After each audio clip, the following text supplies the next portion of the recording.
व्यवस्था को करना चाहिए था, क्योंकि कोरोना में ऑनलाइन ही बच्चे पढ़ा करते थे। एक सिस्टम बच्चों के सामने और परिवारों के सामने आ चुका था, तो कम से कम आप 5 दिन, जितने दिन भी आपने स्कूलों की छुट्टी रखी है, तो आप कम से कम उन बच्चों की ज़िंदगी से खिलवाड़ ना करते हुए कम से कम ऑनलाइन कर देते। और ये जो स्कूल की छुट्टियाँ हैं, इस एरिया के इर्द गिर्द स्कूलों के अंदर आपको करनी चाहिए।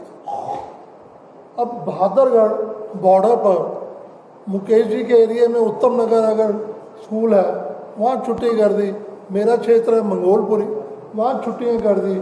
तो उन एरियाज़ का क्या फ़ायदा। अनिल भारद्वाज जी की तरफ कोई G20 नहीं हो रहा।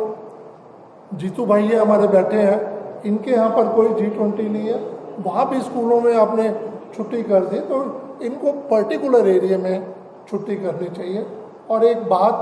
मैं आपके सामने अपने विचार ज़रूर रखना चाहूँगा कि जिस तरह ये बीजेपी के लोग आज हिंदुओं के ठेकेदार बनते हैं, कहीं कुछ हो जाए, अगर दूसरा कहीं कोई मंदिर में जाए तो उसके ये अगेंस्ट बातें करते हैं। हम लोग भी मंदिरों में जाते हैं, गुरुद्वारों में जाते हैं, तो हर पार्टी के लोग जाते हैं। हारून भाई भी हर जगह जाते हैं, मस्जिद में जाते हैं, तो और भी कहीं जाते हैं। एक तरफ तो ये ठेकेदारी दिखाते हैं हिंदुओं की, और दूसरी तरफ NDMC एरिया के अंदर शिवलिंग और जन कल्याण के बहुत सारे काम किए हैं, वो हमारे बीच है। हमारे बीच श्री मुकेश शर्मा जी, जो हमारे बहुत सम्मानित पूर्व विधायक हैं और कम्युनिकेशन डिपार्टमेंट के पूर्व चेयरमैन हैं, वो हमारे बीच हैं। श्री जितेंद्र कोचर जी, जो हमारे कॉरपोरेशन में नेता सदन रहे, वो भी हमारे बीच हैं। और श्री कैलाश खुराना जी हमारे बीच। ये एक महत्वपूर्ण प्रेस वार्ता है, और सबसे पहले मैं आप सबसे इस प्रेस वार्ता को शुरू करने हुए सबसे पहले ये बात कहना चाहता हूँ कि हमारे दिल्ली कांग्रेस के नए अध्यक्ष आदरणीय श्री अरविंदर सिंह लवली जी, जो पहले भी दिल्ली में कांग्रेस के अध्यक्ष रहे और वर्षों दिल्ली सरकार में मंत्री रहे, उन्हें कांग्रेस पार्टी के शीर्षस्थ नेतृत्व में दिल्ली की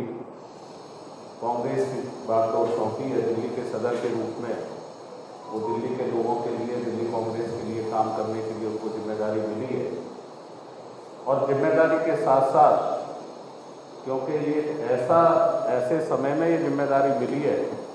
जब एक बड़ा अंतर्राष्ट्रीय आयोजन दिल्ली शहर में हो रहा है, G20 का जो समिट है वो दिल्ली के शहर में आयोजित हो रहा है। और आदरणीय श्री अरविंदर सिंह लवली जी की जो सोच है कांग्रेस के अध्यक्ष के रूप में, उनको हजारों हजार लोग रोजमर्रा कांग्रेस के कार्यकर्ता साथी उनसे लगातार मिल रहे हैं उनके घर पे। और हम प्रदेश कांग्रेस कमेटी के सभी लोगों ने तय किया था कि जल्दी एक समारोह के द्वारा उनका पदग्रहण समारोह या हो जाए। और वो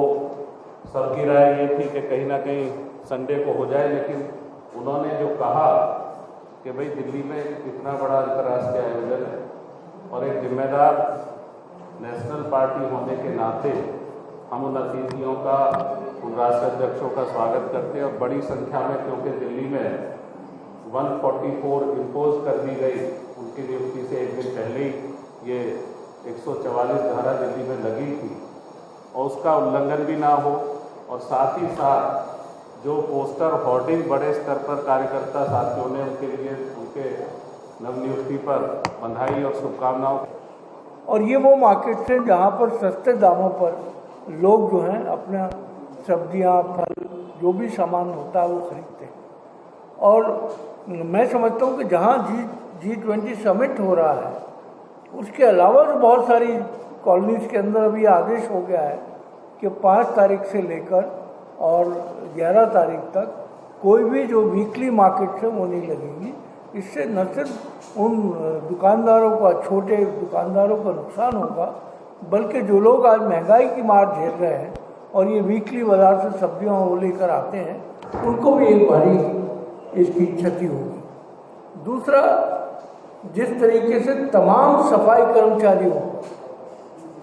सिर्फ नई दिल्ली के अंदर लगा दिया गया है, पूरी दिल्ली के अंदर इस वक्त जो गंदगी की हालत है, चाहे वो दिल्ली सरकार हो, चाहे एमसीडी हो, लेफ्टिनेंट गवर्नर साहब हो, मैं समझता हूँ उनको इसका संज्ञान लेना चाहिए, क्योंकि सारी फौज एक जगह इकट्ठी करके और पूरी दिल्ली सड़ती रहे, मैं समझता हूँ इसके ऊपर सरकार को भी, कॉर्पोरेशन को भी और लेफ्टिनेंट गवर्नर साहब को भी इसके ऊपर उचित कदम उठाने चाहिए, क्योंकि 7 तारीख को जन्माष्टमी का त्यौहार है और जो हमारे हिंदू भाई हैं उनके मंदिरों के आसपास गंदगी जो फैली है, मैं ये सरकार से भी और लेफ्टिनेंट गवर्नर और कॉर्पोरेशन से आग्रह करूँगा कि 7 तारीख से पहले तमाम कॉलोनीज, तमाम वो जगहें जहाँ पर लोग जन्माष्टमी के लिए अपनी पूजा करने जाते हैं, उनकी न सिर्फ सफाई का इंतज़ाम हो बल्कि बिजली और पानी